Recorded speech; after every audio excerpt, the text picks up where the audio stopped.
খাসির মগজ ভুনা বা ঘিলু ভুনা খেতে খুবই ভালো লাগে। আমি এখানে 2টা খাসির মগজ বা ঘিলু নিয়ে নিয়েছি।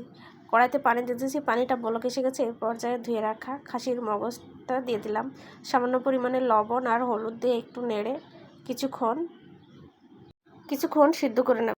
সিদ্ধ করার ফলে এর মাঝে মাঝে যে শিরাগুলো থাকে সেগুলো টেনে বের করতে সুবিধা হয়। সবগুলো আমি একে একে বের করে নেব। পরিষ্কার করা হয়ে গেছে। এখন আমি কড়াইতে তেল দিয়ে দিয়েছি পেঁয়াজ কুচি দিয়ে তার সঙ্গে দারচিনি, এলাচ, তেজপাতা দিয়ে নেড়ে কিছুক্ষণ আমি ভেজে নেব। পুরো লাল করব না। এই পর্যায়ে আমি আদা রসুন পেস্ট দিয়ে দিলাম। দিয়ে দিচ্ছি স্বাদ মতো লবণ, হলুদের গুঁড়া, মরিচের গুঁড়া, ধনিয়ার গুঁড়া, গরম মশলার গুঁড়া দিয়ে সামান্য পরিমাণে পানি দিয়ে মশলাটা আমি ভালো করে কষিয়ে নেব। মশলা যত ভালো করে কষানো হয় রান্নার স্বাদটা তত ভালো হয়। আর মশলা কষানো হয়ে গেছে। এই পর্যায়ে আগে থেকে সিদ্ধ করে রাখা মগজটা দিয়ে দিলাম।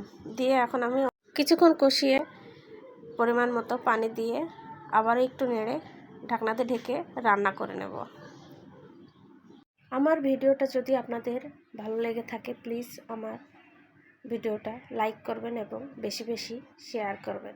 যারা ফেসবুকে দেখছেন প্লিজ আমার পেজটা ফলো করে রাখবেন। আর যারা ইউটিউবে দেখছেন প্লিজ আমার চ্যানেলটা সাবস্ক্রাইব করবেন। এর পর্যায়ে ঢাকনাটা তুলে নিয়ে আমি কয়েকটা আস্ত কাঁচামরিচ দিয়ে দিলাম। কাঁচামরিচটা দিলে ফ্লেভারটা খুব ভালো আসে, খেতেও খুব ভালো লাগে। আমি কিছুক্ষণ দমে রেখে দেব।